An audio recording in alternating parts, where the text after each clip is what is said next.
Good morning, नमस्कार। मैं ओम प्रकाश मेहरा आज आपको बीए पार्ट थर्ड राजनीति विज्ञान बीए पार्ट थर्ड राजनीति विज्ञान के पेपर सेकंड पेपर अंतर्राष्ट्रीय संबंध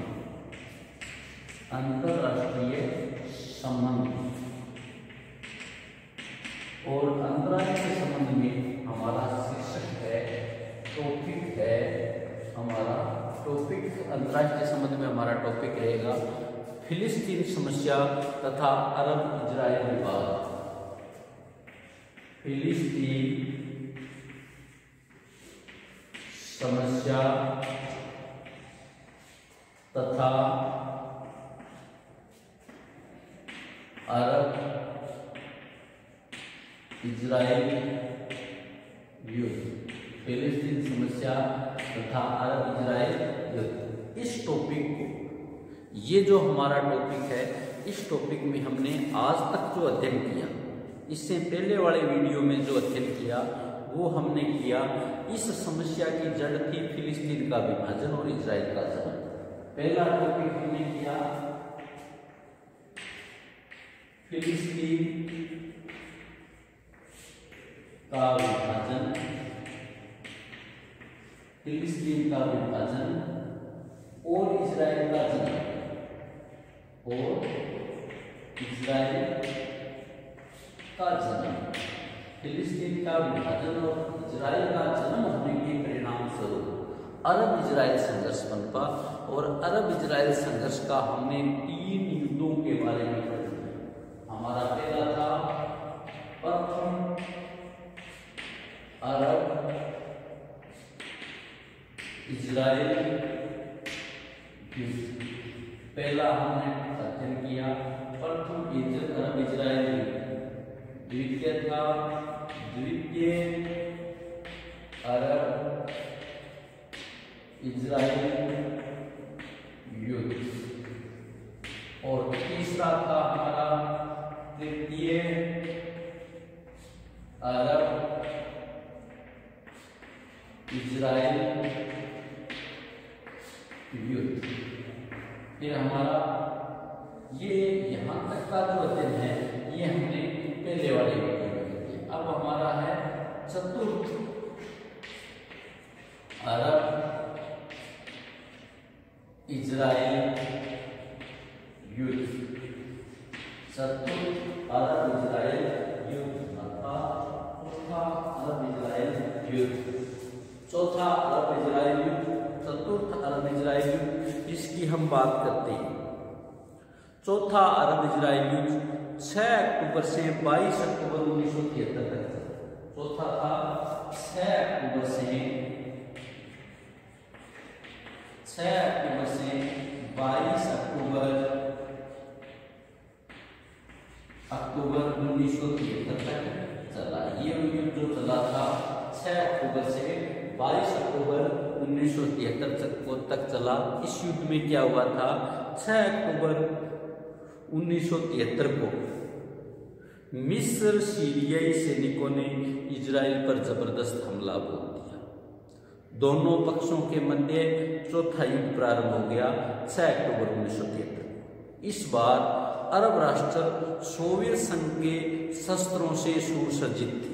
उनका शस्त्र भंडार भी पहले से किसी भी समय में सर्वाधिक था। इस युद्ध में मिस्र व सीरिया आगे बढ़ गए, परंतु 3 दिन बाद इजराइल भी स्वेज के पश्चिम में पहुंचने में सफल हो गया। 22 अक्टूबर को युद्ध विराम पर स्वेज के पूर्व में मिस्र की सेना का अधिकार था और स्वेज के पश्चिम में इजरायली सेना का अधिकार था। चतुर्थ अरब इजराइल युद्ध के कारण क्या थे? चतुर्थ अरब इजराइल के कारण क्या थे? इसमें 6 कारण मुख्य थे। पहला कारण तो ये था इजराइल का कठोर, हद्दी और विस्तारवादी दृष्टि। इजराइल कठोर था, अपने आप को गर्वित समझता था कि मैं अपराज्य हूं। इजराइल का कठोर हठी और विस्तारवादी दृष्टिकोण। इजराइल इतना हठी था कि वो अरब के अधिग्रहित क्षेत्र जो उसने कब्जे में कर रखे थे उसको छोड़ने के लिए तैयार नहीं थे। अरब राष्ट्र दूसरा जो कारण था, अरब राष्ट्र शांति प्रयासों के गतिरोध को तोड़ना चाहते थे ताकि यथाशक्ति से अपने खोए हुए प्रदेश को प्राप्त कर सके। एक कारण तो यह था, इजराइल पाए हुए प्रदेश को छोड़ना नहीं चाहता था। दूसरा कारण यह था, अरब अपने खोए हुए प्रदेश को पाना चाहते थे। तीसरा, अरब राष्ट्र युद्ध द्वारा यह सिद्ध करना चाहते थे कि इजराइल अपराज्य नहीं है, मिस्र कायर और पुरुषहीन नहीं है। चौथा, अरब वासियों में मनोबल पुष्ट करना था, अरब वासियों का मनोबल को मजबूत करना था और उनमें यह आत्मविश्वास पैदा करना था कि अरब के लोग कमजोर नहीं हैं। पांचवा, खोई हुई प्रतिष्ठा को पुनः प्राप्त करना है, क्योंकि विगत तीन युद्धों में अरब राष्ट्र हार चुके थे। इजराइल के मुंह से, इजराइल के सामने पराजय का मुंह देख चुके थे। इस युद्ध में अरब राष्ट्रों ने भले ही अपनी खोई हुई प्रतिष्ठा, खोई हुई जमीन प्राप्त नहीं कर सकी, उन्होंने अपनी जमीन तो प्राप्त नहीं की, परंतु उन्होंने अपनी खोई हुई प्रतिष्ठा को प्राप्त कर लिया। उन्होंने आत्मविश्वास की भावना पैदा हुई। उन्होंने कम से कम यह तो सिद्ध कर दिया कि इजराइल अपराज्य नहीं है। इस बार अरबों ने मिस्र की सहायता से अपने ब्रह्मास्त्रों का प्रयोग किया, पश्चिमी देशों को तेल बंद करने की घोषणा की, तेल के मूल्यों में असाधारण वृद्धि की। इसका यूरोप और अमेरिका की अर्थव्यवस्था पर गहरा प्रभाव पड़ा।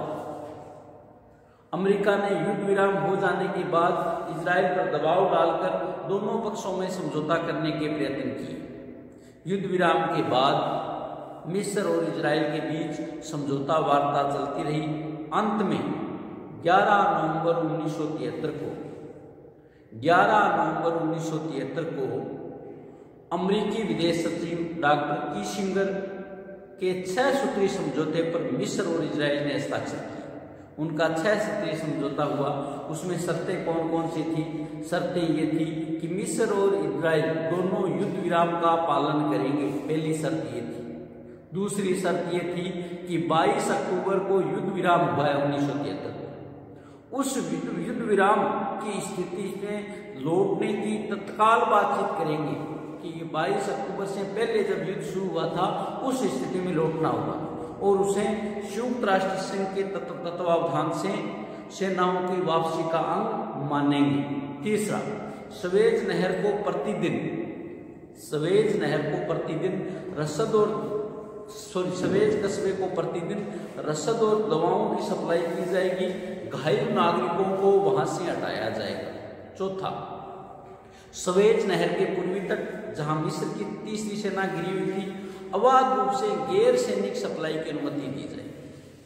पांचवा, काहिरा सवेज मार्ग पर स्थित चौकियों का नियंत्रण संयुक्त राष्ट्र कर्मचारियों को सौंप दिया जाएगा, परंतु इजराइल अधिकारी गैर सामान की सप्लाई का निरीक्षण करेंगे।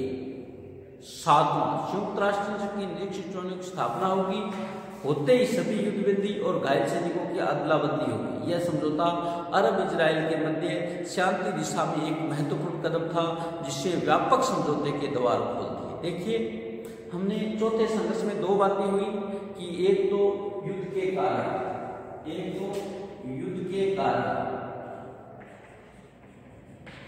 दूसरा अमेरिका के सचिव द्वारा दिया गया 6 सूत्रीय समझौता।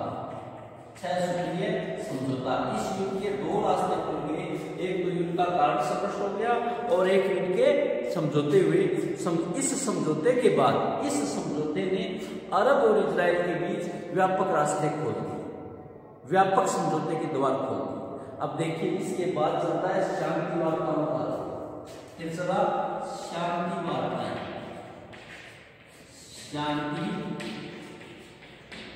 वार्ताएं, इसके बाद चलता है शांति वार्ताओं का दौर, जो लगातार चलता है। शांति वार्ताओं के दौर में क्या होता है?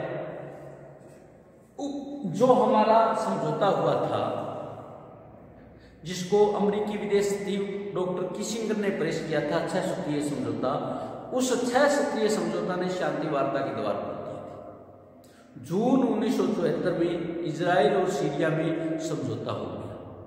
5 जून 1975 को मिस्र के राष्ट्रपति अनवर सादत ने स्वेज नहर को पुनः अंतर्राष्ट्रीय आवागमन के लिए खोल दिया, जिससे स्थिति में काफी सुधार हुआ।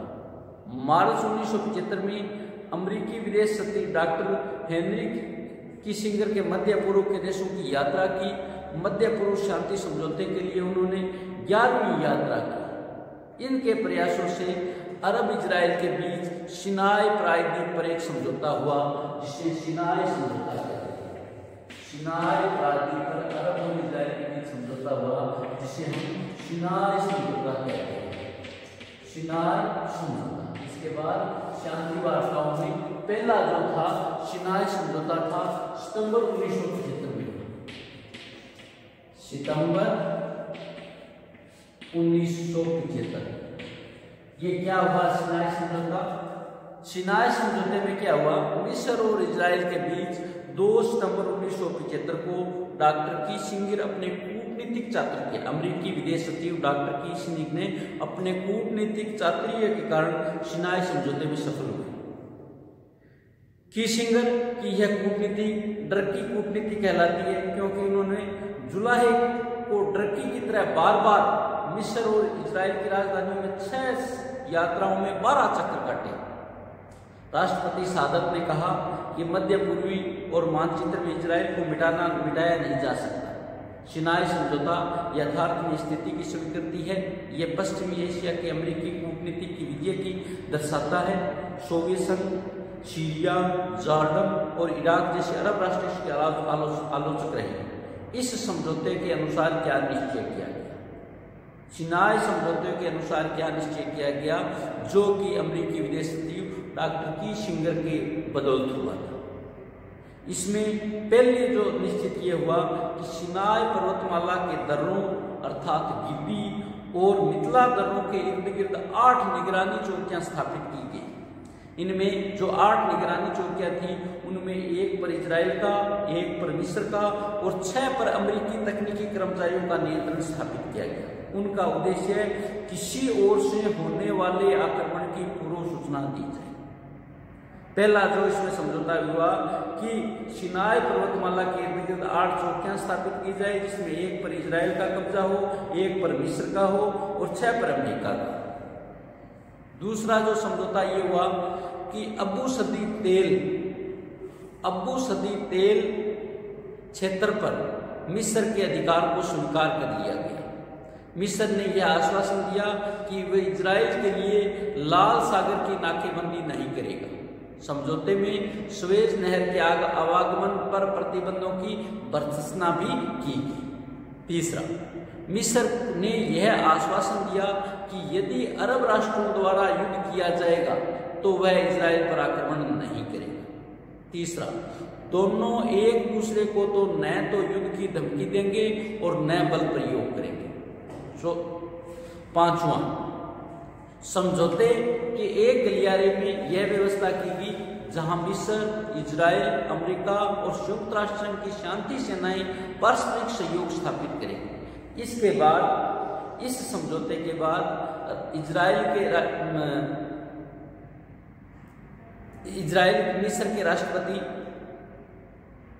मिस्र के राष्ट्रपति सादत की यरूशलेम यात्रा 1977। इसके बाद मिस्र के राष्ट्रपति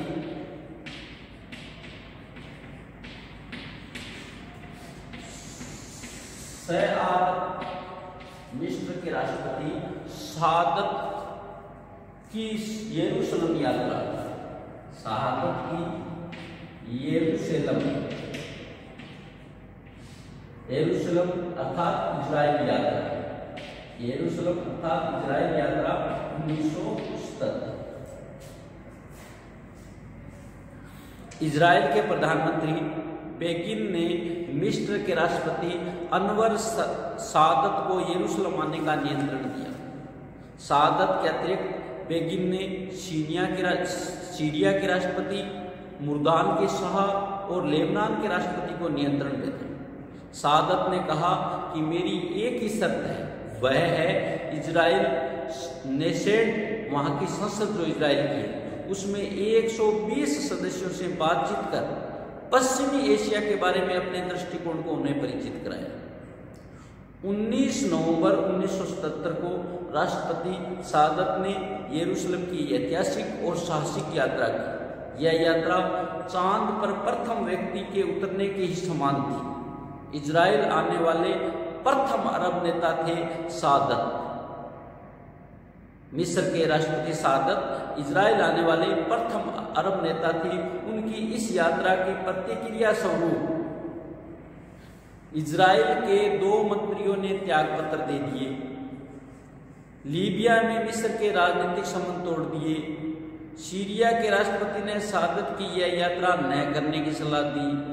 अरब लीग के 22 सदस्यीय देशों में से सूडान, मोरक्को, ओमान ने इसकी यात्रा का समर्थन किया, यानी 19 देशों ने उस यात्रा को गलत बताया। सोवियत संघ ने सादत की इस यात्रा को साम्राज्यवाद के हाथ में बेच देने की घटना का समर्थन किया या बेचने की घटना का करार दिया। यह भी कहा गया कि इस यात्रा का ध्येय अरबों को बांट देना है। फिलिस्तीनी छापामारों ने सादत की इस यात्रा को उनकी पीठ के पीछे छुरा घोंपना बताया। इजरायली संसद को संबोधित करते हुए राष्ट्रपति सादत ने पश्चिमी एशिया में शांति स्थापित हेतु 5 प्रस्ताव रखे। कौन कौन से 5 प्रस्ताव रखे? नंबर 1, इजराइल द्वारा अरब क्षेत्र से हटना। इसमें यरूशलेम का हिस्सा भी शामिल था, जिसे इजराइल ने 1969 में अपने राज्य में मिला लिया था। दूसरा, फिलिस्तीनियों के बुनियादी अधिकार को मान्यता प्रदान करना, जिसके लिए स्वाधीन राज्य की स्थापना के लिए दिशा में कदम उठाना। तीसरा, इस क्षेत्र के सभी देशों द्वारा शांतिपूर्ण ढंग से रहना, उनकी सुरक्षा की गारंटी देना। चौथा, इस क्षेत्र में प्रत्येक देश द्वारा संयुक्त राष्ट्र संघ के उद्देश्य पत्र में निहित सिद्धांतों के अनुसार आचरण और मतभेदों को शांतिपूर्ण ढंग से सुलझाना। पांचवा, इस क्षेत्र में व्यापक युद्ध स्थिति को समाप्त करने की घोषणा करना। ये था राष्ट्रपति सादत की यरूशलेम यात्रा और उसमें जो हुआ समझौता, उसकी बात। नेक्स्ट है इस्माइलिया वार्ता 1977। इस्माइलिया वार्ता 1977। इस्माइलिया वार्ता 1977। अमेरिकी राष्ट्रपति जिमी कार्टर ने इजरायली नेता को वास्तविकता समझने की सलाह दी और वार्ता द्वारा झगड़ा तय करने का सुझाव दिया। इस पृष्ठभूमि में 25 दिसंबर 1977 को इस्माइलिया में इजराइल के प्रधानमंत्री बेगिन मिस्र के राष्ट्रपति अनवर सादत से मिले। इजराइल का दृष्टिकोण साम्य और उदार हुआ। उसने कुछ रियासतें देने के लिए तैयार हुआ। मिस्र ने इजराइल के अस्तित्व की मान्यता दे दी। इस दृष्टिकोण का विकास हुआ और समझौता ही युद्ध का विकल्प है। इसमें ये दृष्टिकोण का विकास हुआ कि हमारा समझौता ही युद्ध का विकल्प है, युद्ध का विकल्प नहीं है। नेक्स्ट है हमारा टॉपिक कैंप डेविड वार्ताएं और समझौता। कैंप डेविड वार्ताएं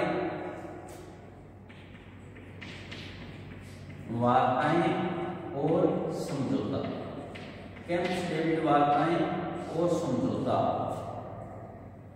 सितंबर 1978। सितंबर 1978।